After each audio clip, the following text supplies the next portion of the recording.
Hello and welcome to the MB Om podcast, where you will learn to master the business of yoga with guests from around the world who have experienced becoming successful yoga teachers, studio owners, and much more.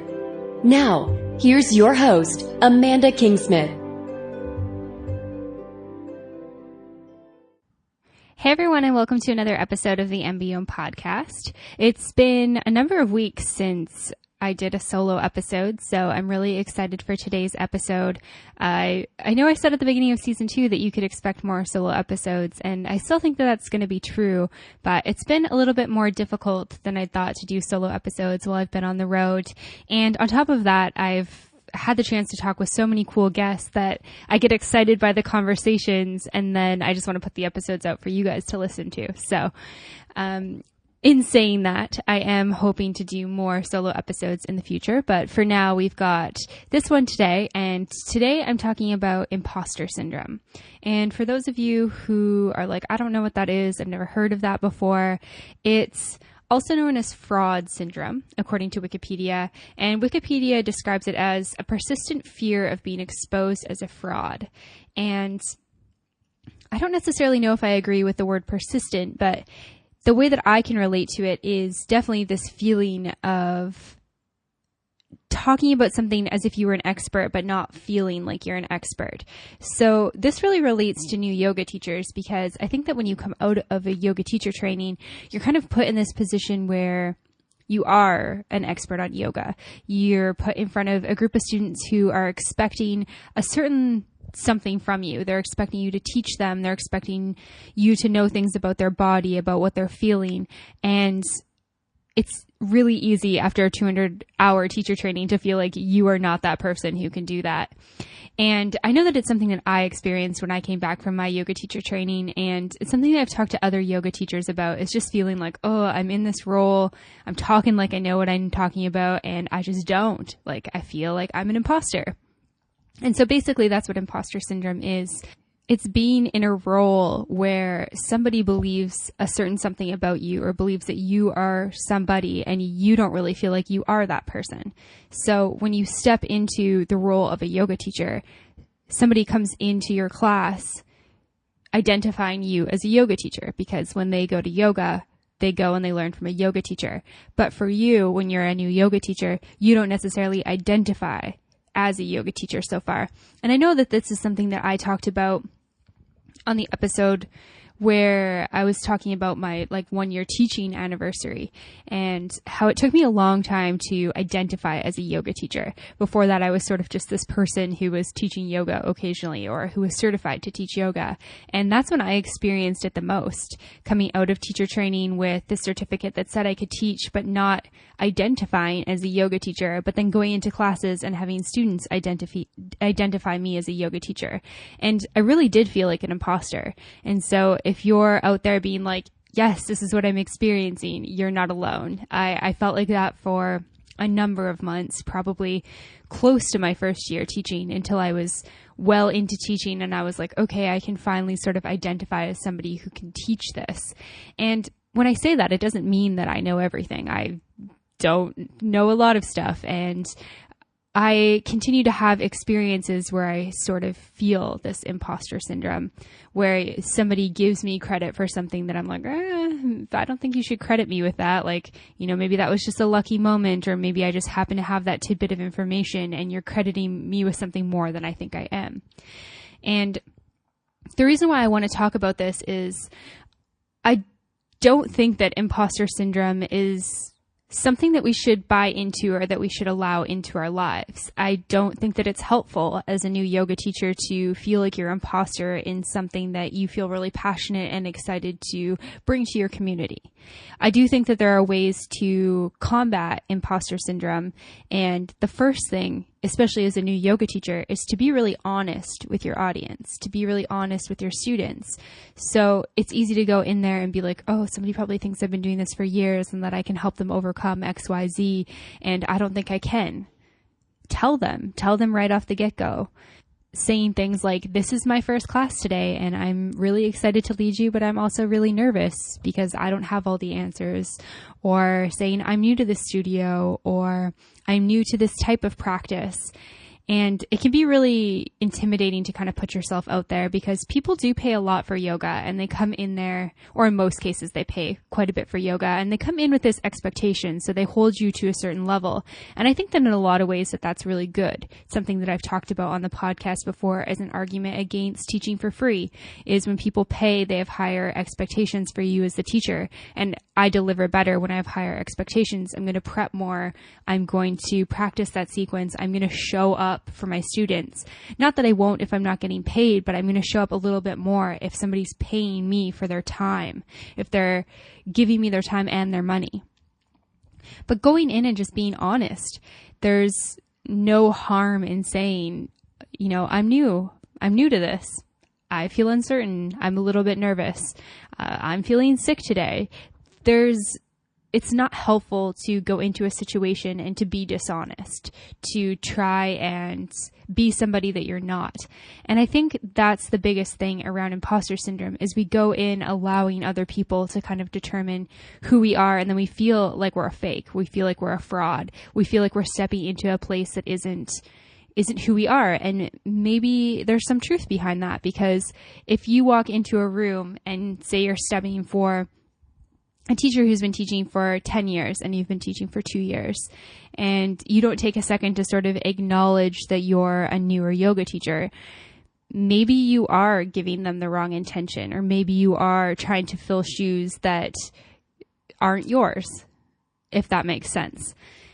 And I think that it just starts with being authentic, being true, being honest. And I don't think it's that hard to walk into a classroom or a yoga studio. I guess it's not a classroom, but it seems like a classroom in some ways. But to walk into that yoga studio and say, hey, this is my first class teaching, and I'm super, super excited to share what I've prepared for you guys today, and I hope that you really enjoy it. I'm really open to your feedback at the end. Something like that kind of like removes the elephant in the room. It removes this like pressure that you've put on yourself to be something that you're not. So that's my first piece of advice when it comes to imposter syndrome is get rid of the imposter syndrome by just being honest with yourself and your students. The second thing to acknowledge with imposter syndrome is giving yourself some credit for your successes. I think that it's really easy for us to discredit ourselves and compare ourselves to other people who maybe have more experience than us, and to illegitimize ourselves as yoga teachers. But give yourself some credit for what you have done. If you are certified as a yoga teacher, you've gone through the training you need to be a yoga teacher, which means you've done more than probably most people in that room. You've gone through some anatomy training. You've learned Sanskrit words. You've learned the history of yoga. You've learned the 8 limbs of yoga. You've gone through practicing guiding people. And sure, you're not an expert at it yet, but you're just starting out. But you do have some success that you can kind of ride the coattails of, if that makes sense. Or if you're within your first couple of years of teaching, maybe that subbing example is a good one. You're subbing for somebody who's been teaching for 10 years, you've got 2, and you're like, oh, I'm like not good enough for this. Like I feel like such an imposter walking into this classroom and teaching this. Or being given the opportunity to teach at a festival, say, when, there's other people who are more experienced. Why not thinking about the wins in your life, the times where you have succeeded? Because when you get to a place like that, you've obviously succeeded in some way. You've taught classes, you've guided students, you've maybe taught privates, maybe you've ran some cool workshops or retreats. Thinking about the things that you have done. And I think that that's something that it's really, really easy as humans to do. It's easy to look at what we could be doing and where we could be going and all the things we haven't done. And I think that a big part of overcoming something like imposter syndrome is looking at the things that we have done. Looking at the things you have accomplished in your life, in your career, the things that do make you qualified to be in that role. And that can be super, super, super helpful to be like, okay, yeah, maybe I haven't been teaching for 10 years, but I've done 3 trainings. I've, mentored under this person. I've practiced my face off. I've committed to my practice every single day. I've said yes to all my teaching opportunities. I've taught, however many hours, and I'm here. Or maybe it's not even that whole list of credentials, and it's just like, I sat down and I thought out a really intelligent sequence, and then I practiced it, and then I practiced teaching it on my partner or my best friend. And I've showed up here today ready to give my all with what I can. Massive successes that I think that a lot of us don't give ourselves credit for. And another point that's sort of along the same lines of that is really learning to trust yourself. I read a book called The Inner Game of Tennis not too long ago, and I think I'm going to write a blog post about this, about the inner game of yoga. But the basic outline of the book is talking about how we have this self one and this self two. So self one is sort of like our thinking sort of mind, and then self two is our doing, our action. So everything in the book is talked about based on tennis, and the blog post I want to write would be around yoga, obviously, since tennis is probably not that relatable to all of us yoga teachers out there. But really allowing your self one to learn. So allowing your mind to take in the things that we need to do, and then shutting off self one and allowing self two to just do. So the way that our brain and our body works is that once you know something, if you can shut your brain off and just allow your body to do it, you'll be a lot more successful. So it's the idea of when people say like, oh, I was so in the zone, or like, I wasn't even thinking, I was just acting, like my body just did it. It was instinct. This thing that a lot of us don't experience. And I haven't really had an experience with this, and I'm hoping that at some point I will. Or at least I haven't had a deep and powerful experience, but I've had little tidbits of it where, when you're so in the zone teaching that all of a sudden you kind of like come back to it and you're like, I just don't even know. I think I just did like great. I think I just did awesome, but I don't really know because I wasn't like thinking through every single moment. And I love the idea of trusting yourself enough to just be in it. Learning to trust yourself when you're teaching. And it's so hard when you're a new teacher. It's so hard because you're not used to it. You're not practiced with it. It hasn't really become something that's natural and flowing. And I know for me, I was never one of those new yoga teachers, and I'm still not really like this, but I was never like, okay, I'm just going to, step into the room and see what happens. I was like, what? Who does that? Like, no, I need a plan. I'm going to screw this up if I don't have a plan. And there was a part of me that I guess kind of felt like a little bit silly for that. And I don't think there's any reason for that. Everyone needs to do what sort of feels right to them.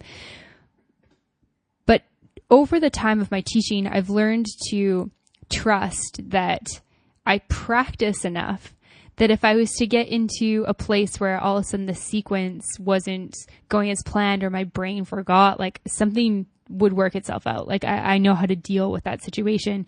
And I think that when you're new at teaching, it's easy to really worry about that. At least if you've got a mind that works like my sort of like type A OCD mind, you worry about screwing those things up. And if you can allow this concept of self two to kind of just kick in and take over, things will just run really smoothly, but it's trusting yourself. And I think that that's another important element of imposter syndrome is we get into this situation where we expect something of ourselves. We try to fit into some sort of mold, and we don't trust ourselves. We don't trust that we know what we're talking about, that we embody the yoga practice.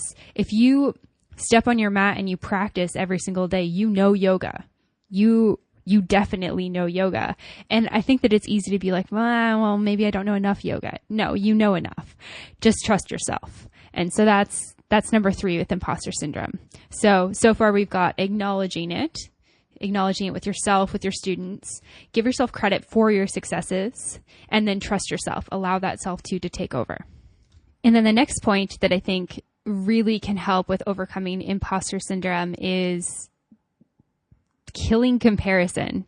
There's a quote by somebody, I'm not too sure who, but it's comparison is the thief of joy.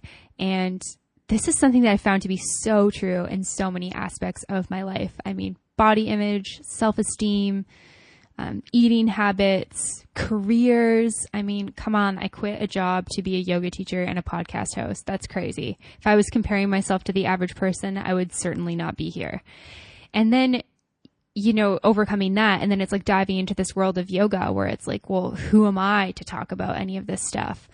I, lived and taught and worked in a community full of really, really great yoga teachers. And I almost didn't start my teaching career because I was comparing myself to other people. I felt like a complete imposter, a complete fraud in this community that was filled with people who are so good. And it took me actually leaving that community to see that comparing yourself isn't helpful. And something that I really love from the episode that I did with Erin Evans, who is one of those amazing yoga teachers who's based out of Banff, is the world doesn't need more Erin Evans, Jeff Ma's, Sean Corns, Catherine Budigs. The world needs you. The yoga world needs you to bring what you have to offer to the table.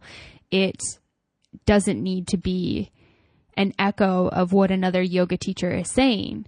And I watched a really great interview with Catherine Budig where she talks about how Sean Corn came to one of her classes, which is really, really cool to think about, but also super intimidating. And she said, like, Catherine, this is your platform. This is your platform to share something more than physical asana. And that was something that really resonated with me. It's like, as yoga teachers, we're all sharing this similar love. It's the love of movement, of getting deeper into our body, of breath with movement. But deeper than that, we all have this platform to speak our individual minds, to speak our individual message in the world.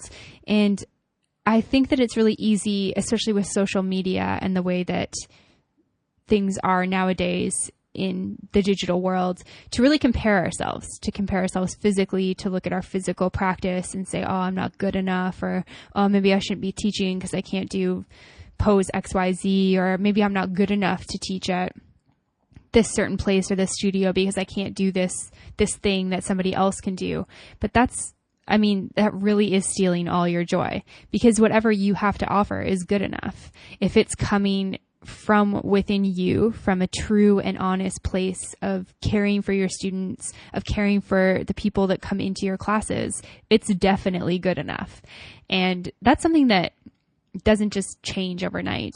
It's something that has to be a continuous work in progress. And I think just like showing up on your mat and showing up for your students and reminding yourself what I have to offer here today might be different than every other teacher at the studio, every other teacher in the world, but it's good enough just how it is. And if you can get to a place where you stop comparing people, you will definitely be much more confident in yourself, in your practice as a yoga teacher, and students will vibe off of that. People will pick up what you're putting down in that regard. And I am by no means a master at this. I think it's something that as a new yoga teacher is really hard. And something that Yohai Weiss said on his episode that I really liked was innovate, integrate, and then innovate. So when you start out new, you are kind of imitating the teachers that you've studied under, the teachers that you practice with. And then you begin to integrate pieces of what they've taught you with things from your own sort of practice, or maybe other teachers or other things from your life. Like if you do gymnastics, or if you're a runner, or if you're interested in business like I am, you begin to integrate these things into your teaching, into your life. And then you innovate, you create something new. Jules Mitchell is a fabulous example of that. She loves yoga, but she's also very passionate about biomechanics. She has a master's in biomechanics, and she has now innovated. She's created something new. She teaches yoga with biomechanics, which is really, really unique. And she didn't just do that overnight. She kind of built that up over time. And I think that that's a really good way to think about it, because it's easy to acknowledge, yes, okay, I'm going to not compare myself and I'm going to try and be different, but I have nowhere to draw from. I'm brand new to this. Yeah, I totally get it. I was the exact same way 2 years ago. And I kind of pulled pieces from some of my favorite teachers that I'd practiced with, from festivals I'd gone to, and I slowly integrated them all together. And I don't think I'm at the innovate stage yet. I haven't taught for long enough, and I don't feel ready for that. I think that Tara Newbigging, who is one of the first guests on the podcast, is also a great example. She started as a personal coach, doing PT. All of a sudden, one day she was going through a hard time. She went to a studio, she turned on music and started dancing, and realized, like, I can combine dance, which is not her background, with fitness. And it kind of became like something that's totally unique. I guess Zumba is sort of the closest thing, but I've done booty before and it's not Zumba. And she's trademarked and built a business off of this really, really cool thing that kind of just came to her. But she was a personal trainer for a number of years before that. She was teaching yoga on and off. She'd done her yoga teacher training. And I think it's really cool if you can come to a place and do that. Not that you have to. I think that one of the biggest things about the journey of a yoga teacher is finding what fits right for you. And like clothing, not everything fits the same person. Not every style is right for the same person. So it's kind of taking pieces of the puzzle and making your own story with them, if that metaphor sort of fits. And so the lesson with that is look at areas of your life, look at areas of your teaching where you're comparing yourself to other people, and see how you can stop comparing. See how you can become okay with who you are and what you have to offer. And at the end of the day, see if you still feel like an imposter after all of that. Because I know when I get rid of comparison and I just be okay with what I have to offer, I feel a lot more legitimate. I feel like, okay, yes, I am a teacher of yoga. I'm an educator of yoga. And it took me a long time to get there. Like for a long time, I was like, okay, I'm kind of just doing this thing. I'm kind of feel like a fraud. I kind of feel like I'm just, regurgitating things I've heard before. And it's when I really was like, okay, I'm just going to do what feels right to me today and not worry about what anyone thinks. Students, other teachers, I'm just going to teach. I'm just going to teach in this space and give what I have to offer. And all of a sudden it's like, okay, yeah, I'm legit. I can do this. And so the next point kind of feeds off of a lot of what I've already talked about on this episode, but it's accepting yourself. It goes hand in hand with not comparing yourself. It's accepting where you're at in your journey and accepting what you've learned, what you haven't learned, accepting that you are only as experienced as you are in that moment. I think that part of imposter syndrome is it's feeling like a fraud and then wishing that we were something different. So it's stepping into a room and being like, I wish I was more experienced. Sure, yeah, I'd be a lot more comfortable if you were more experienced, but the only way to become more experienced is to practice, unfortunately. It's something that I've sort of grappled with my entire life, wanting to be good at things, but wanting to just be good at them, not wanting to actually go through the uncomfortable process of getting good. And it's okay to just be where you are. Meet yourself where you are. So you walk into your first class and of course it's like, yeah, I wish I had already done this. Can I fast forward time and not actually deal with this? Well, no, you can't unless you have time travel abilities. And in that case, I mean, great for you. But I don't think the average person can fast forward their lives and skip those uncomfortable moments. We have to all go through it. And so to accept yourself through that process is huge. It's massive. If you can lay down comparison and accept yourself, you're going to feel much more authentic and much less like a fraud. And then hand in hand with the first thing I talked about, so acknowledging with your students, acknowledging yourself where you're at, you can also admit that you're not an expert. So I think that something that I really grappled with was like, what if somebody asked me something that I don't know? Like, I don't know all the modifications for all the poses. I'm brand new to this. What if somebody asked me about something and I'm like, or ask me about a part of the body that I don't know because I'm not an expert on anatomy. I only have basic anatomy. I'm not a physiotherapist. I'm not a masseuse. I don't know so much stuff. How am I going to be able to teach? And one of the biggest things I've learned is that you could spend your entire life studying all of that stuff. And maybe by the end of it all, you'll have a solid grasp on it.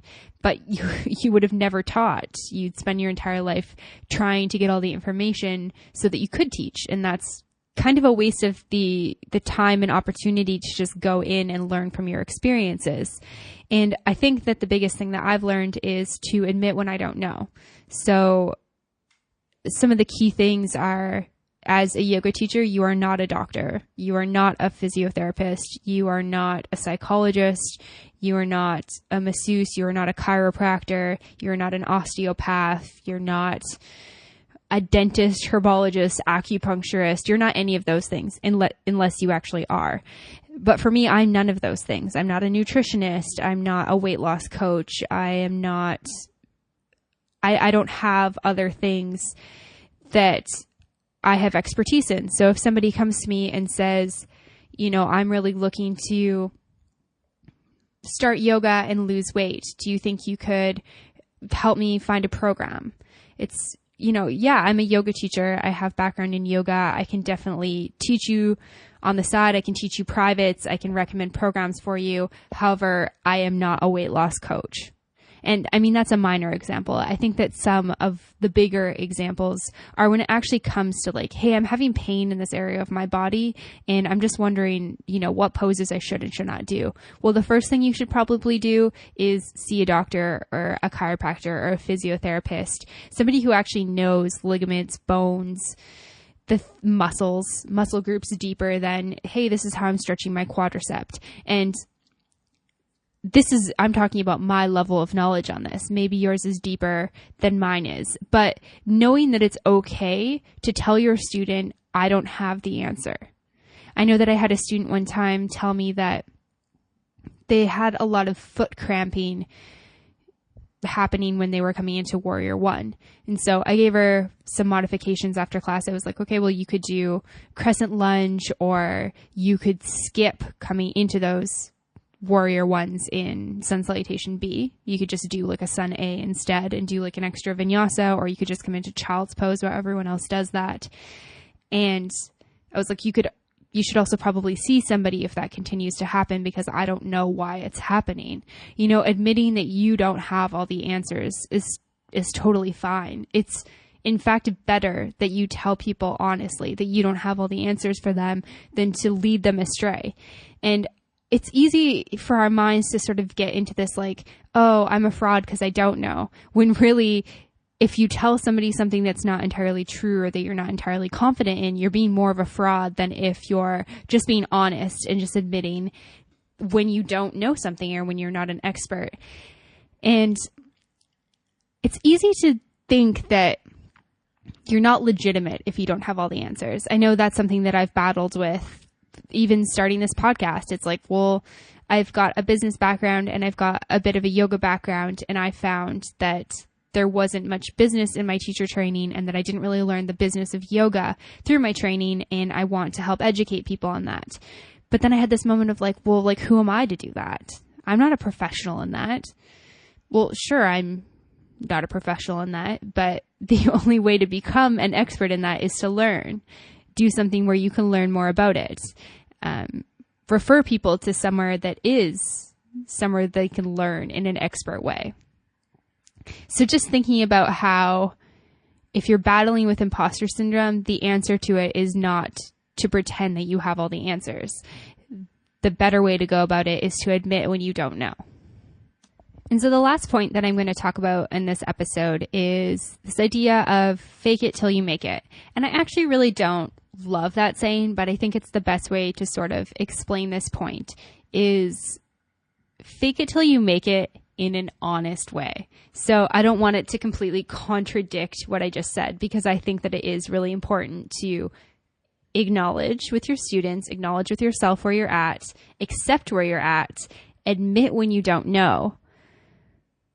But to get over imposter syndrome, when you walk into the room as a yoga teacher, there's this kind of like fake it till you make it is a really good way to think about it. Because if you sit on this idea that I'm not ready or I don't know enough, you may never start.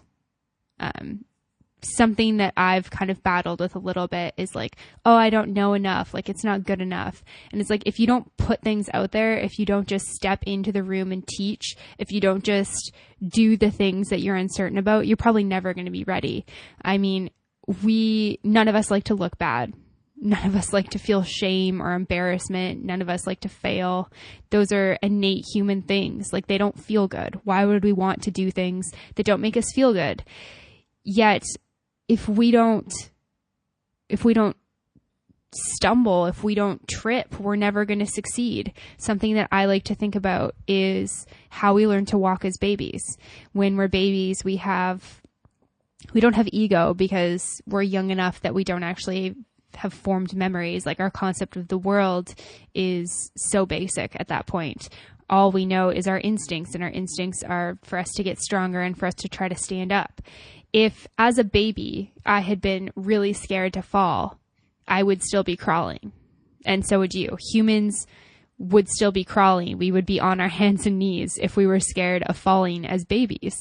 And it's really funny to think about. Think about where civilization would be at if we never stood up, if we never took the chance of falling and failing.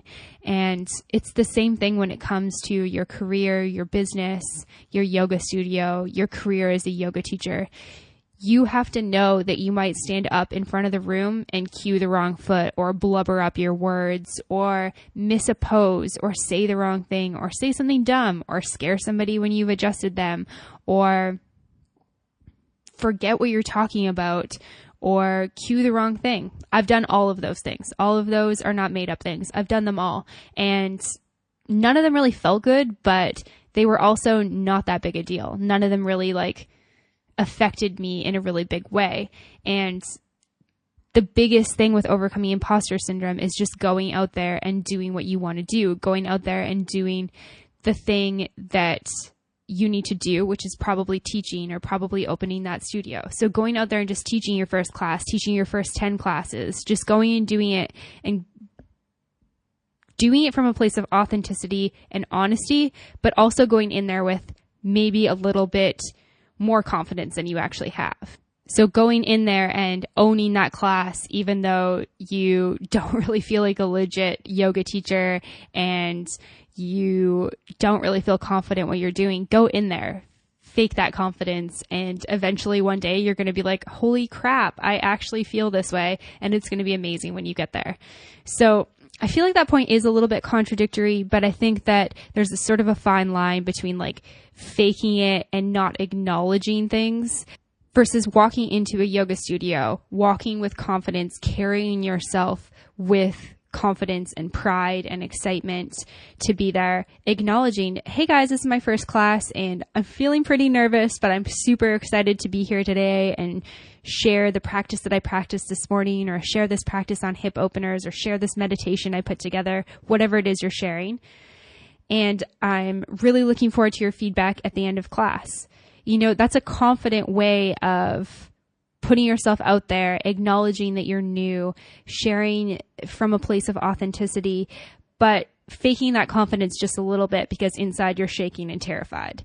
It's the way that I went into my first classes because I kind of knew that from my background in business. There was some presentations and some public speaking that I had to do. And in my corporate job, I was so young and completely unprepared for what I was doing that I was like, okay, I'm just going to go in and pretend like I have any idea of what I'm doing, and eventually I'm going to get it.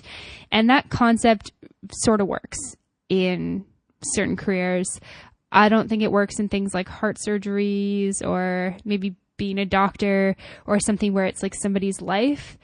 And I definitely think if somebody's expressing injury or pain or pregnancy and you're not educated around that, be really honest. Don't fake that.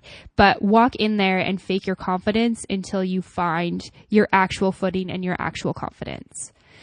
And so hopefully you're feeling a little bit better about imposter syndrome. Hopefully you're feeling ready to tackle it if it's something that you've been battling with. I will definitely put all the points on the show notes at www.mbomyoga.com.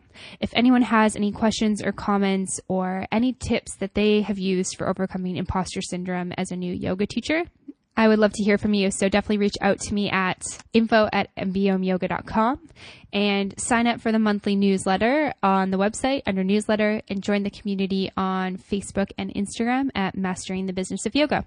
As always, thanks so much for listening, and namaste.